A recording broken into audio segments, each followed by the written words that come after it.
माननीय अध्यक्ष जी, अध्यक्ष जी से मुझे आपके माध्यम से माननीय मंत्री जी से पूछना चाहता हूं कि माननीय मंत्री जी ने मानव वन्य जीव संघर्ष की घटनाओं की काफ़ी बढ़ोतरी के स्टेट बनने से लेकर के अभी तक का पूरा डेटा हमको दिया है कि इतनी कैजुअल्टी हुई है, इतने घायल हुए हैं। मैं माननीय मंत्री जी से ये पूछना चाहता हूँ कि ये जो मानव जीव संघर्ष जो हो रहा है SWC में, ये अप्रत्याशित वृद्धि क्यों हो रही है? क्या जंगली जानवरों के स्वभाव उग्र क्यों हो रहा है? क्या इस पर वन विभाग ने अध्ययन किया है? क्या ये जो एक विशेषज्ञ, जो हमारी एक वन्य जीव विशेषज्ञ हैं विद्या आत्रेय ने एक शोध के द्वारा बताया कि ट्रांसलोकेट किया गया जंगली जानवर कुछ दिन बाद फिर उसी स्थान पर आ जाता है। तो मैं माननीय मंत्री जी से पूछना चाहता हूँ कि ये जो लगातार ये जो घटनाएं हो रही हैं, उसके लिए आपके द्वारा जो ये रेस्क्यू, जो जिलों में रेस्क्यू की जो बनना चाहिए, रेस्क्यू सेंटर बनने चाहिए, इस पर क्या सरकार विचार कर रही है? माननीय मंत्री जी। माननीय अध्यक्ष जी, मैं आपके द्वारा आपके माध्यम से माननीय सदस्य को अवगत कराना चाहता हूं कि वन्यजीव संघर्ष में मानव वन्यजीव संघर्ष को रोकने के लिए सरकार लगातार प्रयास कर रही है। और इस बार जरूर देखा गया कि जो भालू का जो नेचर था, भालू और वाइल्ड लाइफ ह्यूमन का कॉन्फ्लिक्ट इस बार बढ़ा। उसमें हम लोगों को भी चिंता भी कि क्योंकि कभी इतनी घटनाएं देखी नहीं थी कि भालू इस तरह करे, क्योंकि भालू ज़्यादातर इस पीरियड में हाइबरनेशन में चल जाता था और स्लीपिंग मोड में रहने के कारण इस बार वो हाइबरनेशन में न जाना, कहीं ना कहीं वो उसमें उसके बाद एग्रेशन था। और जो हमारा जो गाँव की सीमाओं में लोग जैवीय जो कूड़ा डाल देते थे, इस कूड़े ने इसको आबादी की ओर आकर्षित करने का काम किया। तो माननीय अध्यक्ष जी, इस जैवीय कूड़े के लिए हम लोगों ने वेस्ट मैनेजमेंट का एक प्लान तैयार किया है।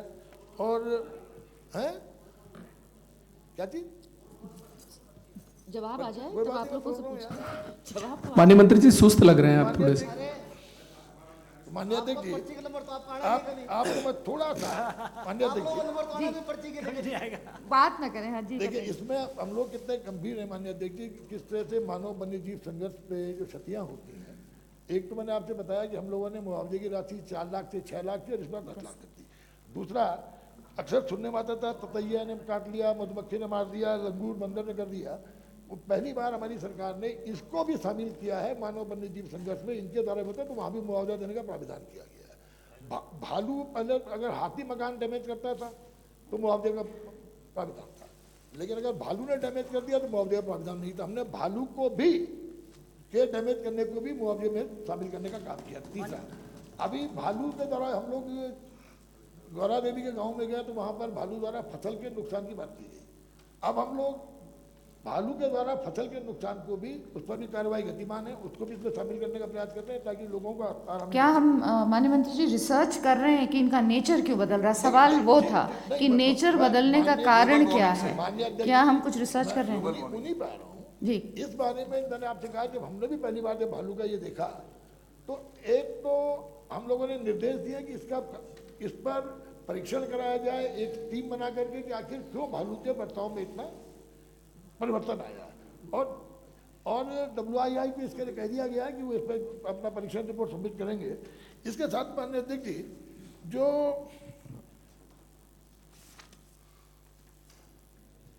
मैं आपसे इसलिए थोड़ा आंकड़ा देना चाहता हूँ विस्तृत रूप से। 25 में दिसंबर 1 जनवरी 25 से दिसंबर 25 तक भालू ने 107 लोगों को इंजर्ड किया था और 8 डिसीज में भी हैं। और 26 में आज की तारीख तक प्रभु की कृपा से कोई कैजुअलिटी नहीं हुई, लेकिन 16 इंजरीज हैं। और इस पर हम लोग, मैंने आपसे कहा कि किस तरह भालू में जो स्टडी WII की स्टडी आएगी, उसका परीक्षण स्टडी की रिपोर्ट आने के बाद निश्चित रूप से प्रभावी कार्रवाई करके भालू के जो व्यवहार जो बदला उस पर प्रभावी कार्रवाई की जाएगी। माननीय सदस्य विक्रम सिंह जी। माननीय अध्यक्ष जी, माननीय वन मंत्री जी ने कई तरह से वन्य जीवों और मानव संघर्ष के बारे में बताया। मेरा मानना है कि वन्य जीव और मानव का जो संघर्ष है ये कब तक चलता रहेगा, क्या मंत्री जी बताने का कष्ट करेंगे? और इसकी कभी समाप्ति भी होगी? दूसरा, वन्य जीवों का कस्बों, गांव, घरों में आने के मूल कारण क्या है, ये बताने का कष्ट करेंगे। माननीय मंत्री जी, माननीय अध्यक्ष जी, इस पर तो विचार किया जा रहा है। बड़ा गंभीर प्रश्न किया है माननीय सदस्य ने। माननीय सदस्य भुवन कापड़ी जी, कॉन्फ्लिक्ट कब तक चलता रहेगा, ये बड़ा गंभीर प्रश्न है। इस बारे में देखते हैं क्या हो सकता है। माननीय मंत्री जी, मैं आपसे सीधा प्रश्न पूछना चाहूँगा। 2022 से 2026 तक मानव वन्य जीव संघर्ष में कितने लोगों की मृत्यु हुई, कितने लोगों को आप मुआवजा दे चुके हैं, कितना पेंडिंग है? तो रखा हुआ जवाब है, आपका जवाब दिया हुआ है इसमें, प्रश्न में जवाब दिया, उत्तर दिया हुआ है। उत्तरालेख में स्पष्ट किया गया है कि 2000 से 2026 तक 1296 मानव मृत्यु हुई और 6624 लोग। This is harassment. जवाब तो सुन लीजिए आप लोग, जवाब अपने सदस्यों के पूछे हुए जवाब ही नहीं सुनना चाह रहे हैं, जवाब तो सुन लीजिए। माननीय सदस्य धामी जी। माननीय अध्यक्ष जी, मैं आपके माध्यम से मंत्री जी से पूछना चाहता हूं कि मेरे यहाँ के जो माइग्रेशन के गांव हैं, दारमा, रालम विलेज और मल्ला जोहार, वहाँ पे जो भालू के द्वारा घरों को तोड़ा जा रहा है, नुकसान किया जा रहा है, उसके मुआवजा का क्या प्रावधान है और कितने लोगों को आज तक जो है वन विभाग ने मुआवजा दिया? क्योंकि हम जब भी डीएफओ को कहते हैं तो वो कहते हैं कि भालू ने नहीं तोड़ा, लेकिन जब माइग्रेशन नीचे होता है तो हर घर को, दारमा, रालम और हमारा मल्ला जोहार, यहाँ भालू बहुत जो है घर को नुकसान कर रहा है। और जो अभी मेरे यहाँ 3 ऐसे हादसे हुए भालू ने, जिनका एक का पूरा एक साइड का आँख ही खत्म कर दिया और एक के पूरे सर डैमेज कर दिया, तो उनके लिए क्या प्रावधान है मुआवजे का? माननीय मंत्री जी। माननीय अध्यक्ष जी, मैंने आपके माध्यम से सदन को अवगत कराया था कि पहले भालू के द्वारा मकानों को क्षतिग्रस्त करने के लिए मुआवजे का प्राविधान नहीं था। हमारी सरकार ने इस चीज़ को संवेदनशीलता से, गंभीरता से परीक्षण किया और भालू के द्वारा मकान को क्षतिग्रस्त पहुंचाने पर मुआवजे का प्राविधान किया गया है। माननीय सदस्य राम सिंह केड़ा होगी जी, उसके लिए बताएंगे माननीय मंत्री जी, कितनी राशि होगी जिनके मकान क्षति हुए और बगीचे क्षति हुए? बैठिए, हम आप बोलिए, माननीय प्रश्न करिए। माननीय अध्यक्ष जी, आपने मुझे बोलने का मौका दिया, बहुत बहुत धन्यवाद। मेरे क्षेत्र में गत वर्ष से 3 बहनों को बाघ ने निवाला बनाया और इस बार भी 4 बहनों को बाघ ने घर के, यानी कि गांव और जंगल के बॉर्डर के जो खेत हैं, हमारे खेत में आकर के बाघ ने 4 बहनों को निवाला बना दिया। मेरा क्षेत्र 100% ऐसे गांव हैं जो जंगल से लगे हुए हैं और जंगल और गांव के। प्रश्न करिए, प्रश्न करिए। मेरा माननीय मंत्री जी से निवेदन है कि लगातार बाघ का आतंक भीमताल विधानसभा क्षेत्र के ओखलकांडा में, धारी में, रामगढ़ में, भीमताल में लगातार जारी है और आज भी सुबह सुबह फोन आया गांव से कि अभी तेंदुआ घरों के आसपास दिख रहा है। मैं माननीय मंत्री जी से पूछना चाह रहा हूं कि भीमताल विधानसभा क्षेत्र में जो हर साल 4-4 बहनों को, कभी किसी साल 3 बहनों को, किसी साल 4 बहनों को बाघ और तेंदुए के द्वारा निवाला बनाया जा रहा है, तो इसका निदान क्या है? मैं एक तो ये पूछना चाहता हूं और दूसरा, जिस घर से किसी माता को बाघ ने निवाला बनाया है तो उसके परिवार के एक सदस्य को फायर में खाली रख देते हैं, उसके बाद उसके लिए कोई व्यवस्था नहीं है। मैं निवेदन करना चाहता हूँ उस परिवार के सदस्य को नौकरी, क्या नौकरी मिल सकती है? आपका क्या प्रश्न है? उस परिवार के सदस्य को नौकरी मिल ठीक है, बैठ सकती जाइए। माननीय अध्यक्ष जी, सरकार के द्वारा इसमें मुआवजे का प्राविधान है, नौकरी दिए जाने का कोई प्रावधान? माननीय मनोज तिवारी जी। मनोज तिवारी जी। माननीय अध्यक्ष जी,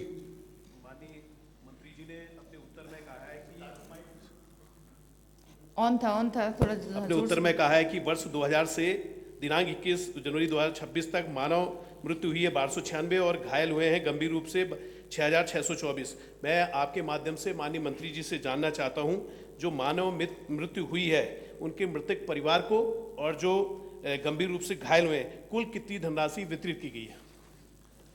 माननीय अध्यक्ष जी, 31 जनवरी 2026 तक जो मानव वन्यजीव संघर्ष के प्रकरणों में भुगतान की राशि है, इसमें मानव मृत्यु 11 है और इस 4 प्रकरणों में आंशिक भुगतान हुआ है। कुल इसमें SDRF मद से 38 लाख रुपया और SWC निधि से 31 लाख रुपया। मैंने आपसे बताया, एक तो हमने माननीय अध्यक्ष जी पहली बार कॉर्पस फंड का प्राविधान किया, दूसरा बताया कि 4 लाख से 6 लाख और अब 6 लाख से 10 लाख करने का काम किया। और मानो जो घायल हुए हैं इसमें ये 210 हुए हैं, जिनमें 43,32,000 SDRF मद से, 14,32,000 कुल आवश्यक धनराशि 43 बेचती थी, 14,35,000 SDRF मद से और SWC निधि से 28,87,000।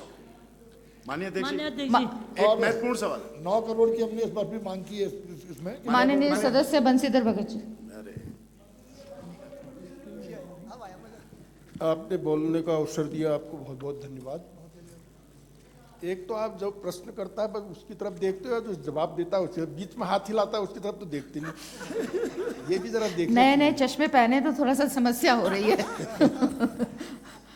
बस सबसे पहले तो माननीय अध्यक्ष जी आपके माध्यम से सरकार के यशस्वी मुख्यमंत्री जी को और वन मंत्री जी को धन्यवाद देना चाहता हूँ, क्योंकि ये लोग तो ये जो बोल रहे हैं इनको बोलना ही वही है, लेकिन धन्यवाद इसलिए देना चाहता हूँ कि पहले मानव शक्ति में 4 लाख था, इन्होंने बढ़ा के 6 लाख किया, फिर अब उसको 10 लाख कर दिया।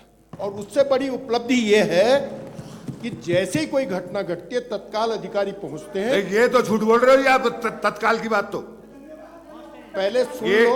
झूठ बोल रहे हो आप, प्रश्न पूछो, हम पूछेंगे। मदन सिंह जी आपको बोलना सुन लो मेरी बात। धन्यवाद, वो बोलना है, मुझे भाषण दो ना। अरे ये नहीं चलेगा, यही बोलना। माननीय सदस्य ये नहीं चलेगा। बिल्कुल आराम से ले लेना ना, ये वो जाते हैं और तत्काल उसकी पेमेंट कर रहे हैं। टिकट तो मिल जाएगा आपको, पहली बार, कोई दिक्कत नहीं है। लेकिन मैं साथ में ये कहना चाहता हूँ, विशेष रूप से अपनी विधानसभा कालाढूंढ के लिए कहना चाहता हूँ कि मेरा चारों तरफ से जंगल से घिरा क्षेत्र है, 6 महीने लगता है। तो क्या वायर फेंसिंग का व्यवस्था उस कालाढूंढी विधानसभा से जानवरों की एंट्री न हो, इसके लिए आप करेंगे? माननीय मंत्री जी। माननीय अध्यक्ष जी, माननीय अध्यक्ष जी, माननीय अध्यक्ष जी, मानव वन्यजीव संघर्ष को भैया पर सवाल जवाब दे दूं यार। माननीय अध्यक्ष जी, आपके माध्यम से मैं माननीय सम्मानित सदस्य को बताना चाहता हूं कि मानव वन्यजीव संघर्ष को रोकने के लिए सरकार ने बड़ी गंभीरता से काम किया। हम लोगों ने पहली बार सोलर लाइट्स देने का काम किया, ताकि सोलर लाइट देने से इस तरह की घटनाओं पे आबादी क्षेत्र में जानवर न जा पाए। अब हम लोग सोलर लाइट के साथ साथ बुश कटर भी दे रहे हैं, ताकि गांव के आसपास लोग झाड़ियां जो हैं उन झाड़ियों को काटने का काम गाँव वाले कर सके। हम बुश कटर भी प्रोवाइड कर रहे हैं, हॉट स्पॉट आइडेंटिफाई किए हम लोगों ने। और इसके साथ साथ माननीय अध्यक्ष जी, जो आपको बताया कि वेस्ट मैनेजमेंट के लिए हम लोग काम कर रहे हैं, नगर निगम में, नगर निगम क्षेत्र में नगर निगम, नगर पालिका क्षेत्र में नगर पालिका, और बाकी हम लोग लगातार वेस्ट मैनेजमेंट पे काम कर रहे हैं। माननीय अध्यक्ष जी, सोलर फेंसिंग, बायो फेंसिंग, हम लोग लगातार इस पर आगे बढ़ रहे हैं। धन की उपलब्धता के हिसाब से जितना धन उपलब्ध होता है हम लोग इसमें स्वीकृति देकर ज़्यादा से ज़्यादा प्रयास करते हैं कि ज़्यादा से ज़्यादा एरिया को सोलर फेंसिंग से कवर किया जा सके। प्रश्न संख्या 8 माननीय सदस्य श्री संजय डोभाल जी। माननीय अध्यक्ष जी, डोभाल जी, माननीय सदस्य डोभाल जी। माननीय मंत्री जी। जी हाँ अध्यक्ष जी, जी हाँ, पड़ा हुआ माना जाए, बैठ जाइए जी, बोलिए, प्रश्न करिए। यमुनोत्री तीर्थाटन बढ़ाने के लिए सरकार के द्वारा 6 जनवरी 2023 को रोपवे निर्माण के लिए मंजूरी दी थी, जो कि बहुत समय से रुका हुआ था। तो मैं माननीय मंत्री जी से ये जानना चाहूँगा कि वो यमुनोत्री के तीर्थाटन हो या पर्यटन के लिए एक मील का पत्थर साबित हो सकता है, और उसको कार्य आदेश हुए हुए 3 साल से ऊपर हो गया है, उस पर अभी तक क्या कार्य हुए हैं और क्या प्रगति है? माननीय अध्यक्ष जी, सरकार ने ये जो खरसाली रोपवे की बात माननीय सदस्य ने कही है, इसमें SRM कंपनी को PPP मोड में दिया है माननीय अध्यक्ष जी, और इसमें 17.10% वो प्रॉफिट का शेयर सरकार को देगा। ये तो माननीय अध्यक्ष जी, इसमें पहले जो सर्वे हुआ PPP मोड में दिया था, और उसमें सर्वे में उन्होंने जो दाएं की उसमें नदी के दाईं तरफ में 16 टावर यमुना के दाईं ओर प्रस्तावित किए थे, और उसमें यह हुआ कि अब जब पहली बार जब DPR बनी थी, अब दोबारा जब पहले वाले ने PPP मोड में मना कर दिया, जब हमने इसको दिया तो इन लोगों ने माननीय अध्यक्ष जी नया सर्वे करके अब ये बाईं तरफ आना चाहते हैं, जिनमें टावर्स की संख्या भी 10 हो रही है।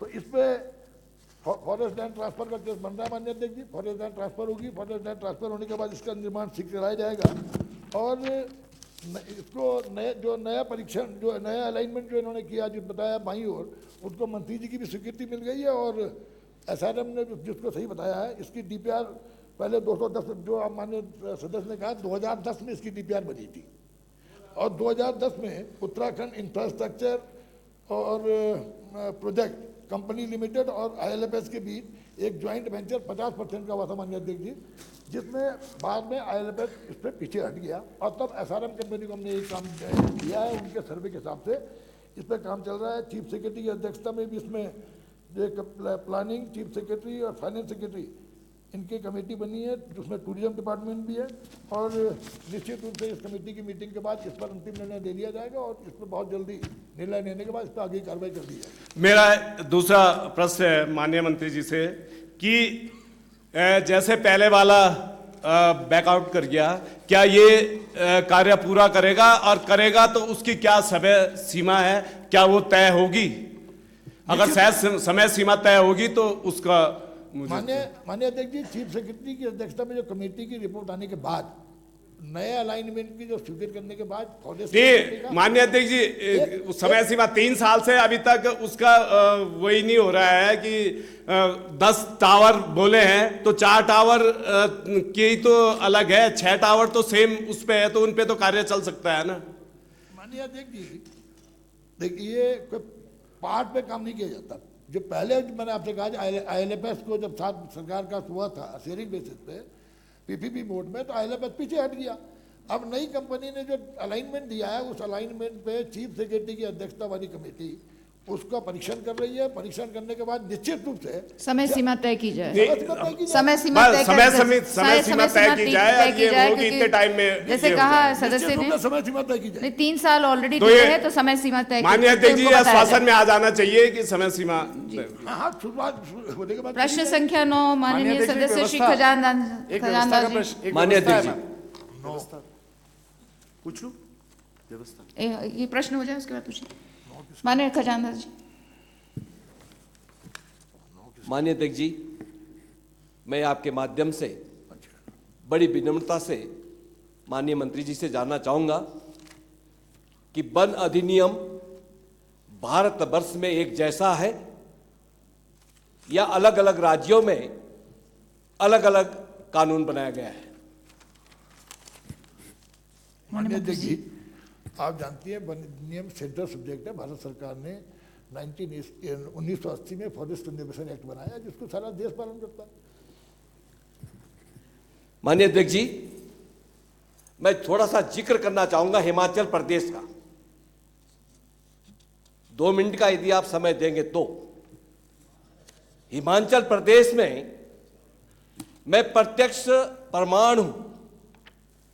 वहां पर एक सड़क बननी थी, किसी VIP को वहां पर आना था और वो वन क्षेत्र था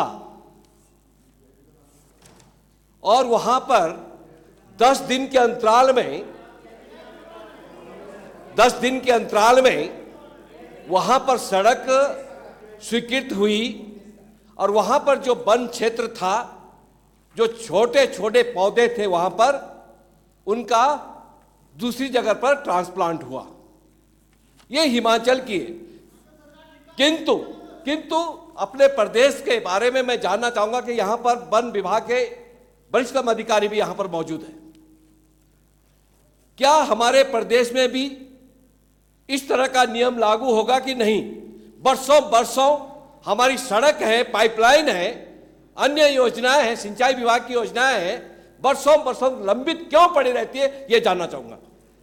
माननीय मंत्री जी। माननीय अध्यक्ष जी, जैसे मैं पहले आपको बता चुका कि ये भारत सरकार का फॉरेस्ट कंजर्वेशन एक्ट है, जिसके तहत लैंड ट्रांसफर की क्लियरेंस के बाद ही कोई निर्माण प्रारंभ किया जाता है। माननीय अध्यक्ष जी, और मैं आपके माध्यम से सदन को अवगत करना चाहूँगा कि राज्य निर्माण के बाद हमने आज की तारीख तक 46,000 हेक्टेयर, जो कि पूरे एक डिवीज़न के बराबर होता है, इतना हेक्टेयर लैंड ट्रांसफर की हुई हैं और इसमें 10,000 हेक्टेयर केवल सड़कों का है जो 2000 जो इसमें 2520 केसेज केवल सड़कों के ट्रांसफर के। माननीय अध्यक्ष जी, इतना माननीय अध्यक्ष जी आपने जो कहा मैं प्रश्न से संबंधित नहीं था, फिर भी बताना चाहता हूँ हम प्रयास कर रहे हैं।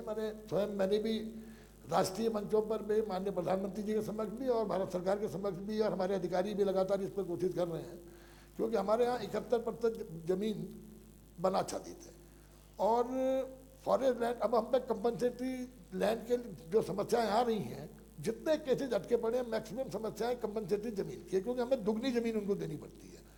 भारत सरकार के प्रोजेक्ट में प्राविधान है कि डिग्रेडेड लैंड को ये उसको अपग्रेड करते हैं, उसके जितनी जमीन ट्रांसफर भी उसके अगेंस्ट उतनी ही डिग्रेडेड लैंड फॉरेस्ट लैंड पे ये उसका अपग्रेड करने का काम करते हैं। तो हमारा भारत सरकार से निवेदन है कि सेंटर के साथ पैरिटी हमको मिल जाए, क्योंकि अब हमारे पास जमीनें हैं नहीं और इस पर हमारी सरकार प्रयास कर रही है। देखिए अब आगे क्या होता है। माननीय सदस्य विनोद खन्ना। माननीय अध्यक्ष जी, एक व्यवस्था का प्रश्न था। जी जी, अभी प्रश्न का जवाब। अच्छा, क्षमा माननीय अध्यक्ष जी, मैं आपके माध्यम से माननीय वन मंत्री जी से एक प्रश्न करना चाहता हूं, क्योंकि जो सामान्य सदस्य आदरणीय खजानदास जी ने जो वन भूमि को लेकर, प्रस्ताव को लेकर जो प्रश्न उठाया है, ये बहुत महत्वपूर्ण है।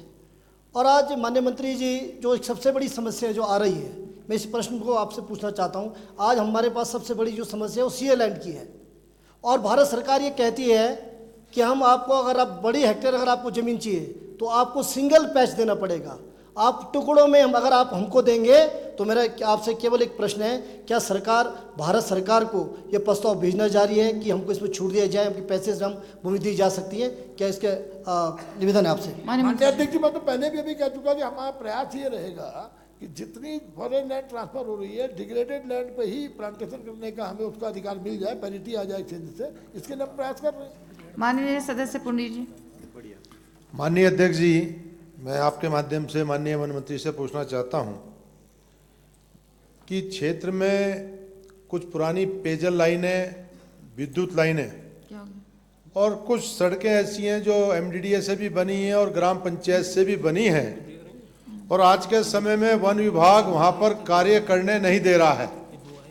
और मेरा माननीय मंत्री से निवेदन भी है कि जब वहाँ पैमाइश की बात आती है तो आपके सर्वेयर मेरे ख्याल से पूरे क्षेत्र में इधर एक ही है और कई कई महीनों तक वो ज्वाइंट सर्वे नहीं होता।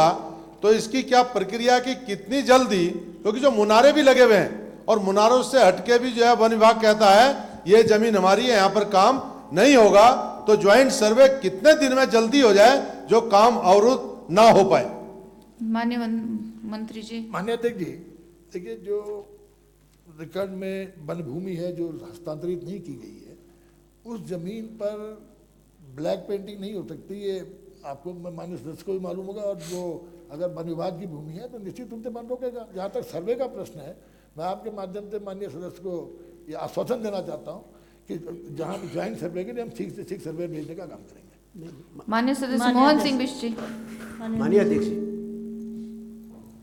माननीय अध्यक्ष जी, मैं आपके माध्यम से माननीय मंत्री से जानना चाहता हूँ कि मेरी विधानसभा अंतर्गत 2 क्रियाशालाएं जो मुश्किल से आधा आधा बीघा जमीन पर बननी है और विगत 8-9 वर्षों से उनके निर्माण की अनुमति मांगी जाती है, बार बार फाइल लौट के आ रही है, बार बार आपत्तियां लगा दी जा रही हैं।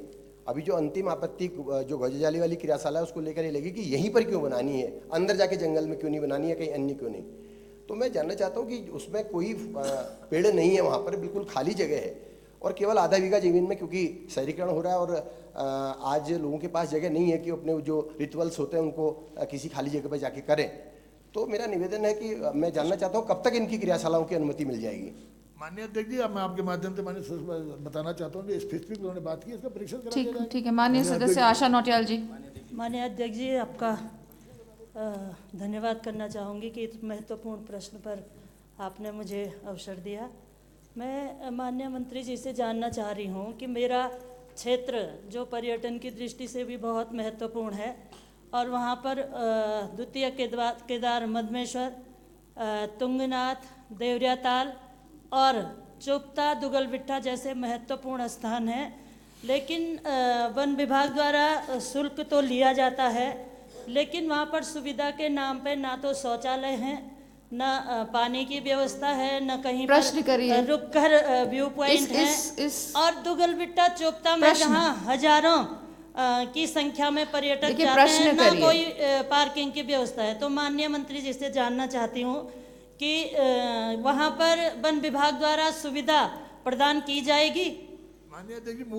मूल प्रश्न आप सभी सदस्यों से निवेदन है, मूल प्रश्न को देखते हुए अपने सवाल करिए। हम अग्नि की बात कर रहे हैं, आप ह्यूमन वाइल्ड लाइफ कॉन्फ्लिक्ट पे हैं, तो इसलिए मूल पहले प्रश्न को समझ लें और उसी पर सवाल करें। भरत सिंह चौधरी जी।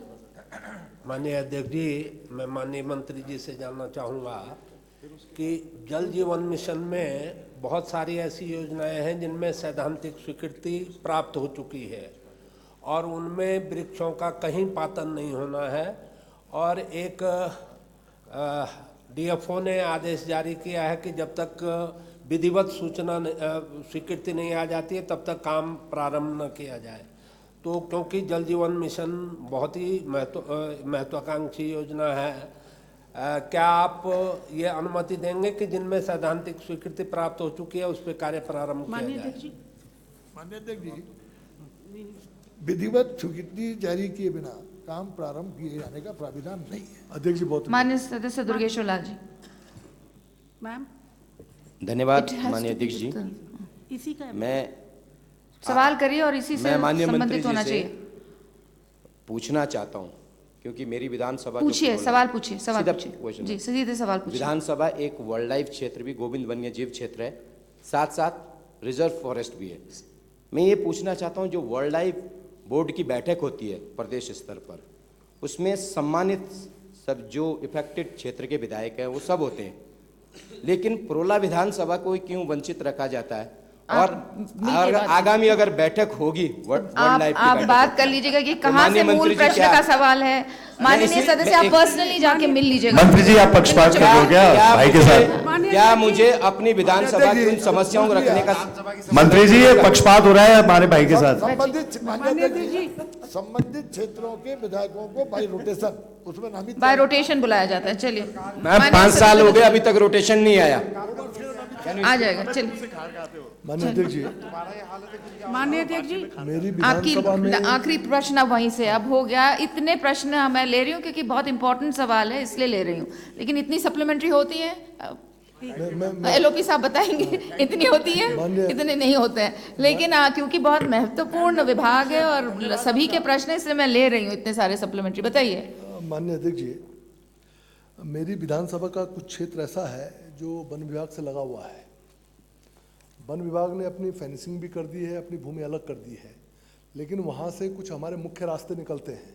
आपसे कई बार मेरी बातचीत हुई है। अब कठिनाई हमारी ये है कि हम अगर किन्हीं सोर्सेज से उन रास्तों को बनाने की बात करते हैं तो फॉरेस्ट हमको अनुमति नहीं देता और फॉरेस्ट खुद बनाता नहीं है। तो एक तो पहले क्या माननीय मंत्री जी उस पर ध्यान देंगे कि वो रास्ते बन जाए, क्योंकि बड़ी आबादी वहाँ से जाती है। और साथ ही में अभी हमारे एक बाईपास बन रहा है झाझरा वाला, माननीय सहदेव पुंडरीकर में दोनों उसमें गए थे। अब वो बाईपास में क्योंकि फॉरेस्ट लैंड इन्वॉल्व है, इसलिए मैं यहाँ पर बात कर रहा हूँ और दोनों माननीय मंत्रीगण यहाँ पर मौजूद हैं। बाईपास में आपने हाईवे तो बना दिया, लेकिन जो वहाँ की आबादी है उससे लगी हुई, उसके लिए कोई सर्विस लेन की व्यवस्था आपने नहीं की है। जब मैं मौके पर गया, जब मैंने उनका ड्राइंग देखा, तो उस ड्राइंग में कहीं पर भी सर्विस लेन की व्यवस्था नहीं है।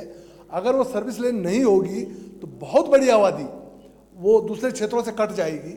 और इसमें मैं और सहदेव पुंडर हम दोनों मौजूद थे, तो क्या वहाँ सर्विस लेन की कोई व्यवस्था की जाएगी? माननीय मंत्री जी, आप भी यहाँ बैठे हैं, दोनों मंत्री यहाँ पर बैठे हुए।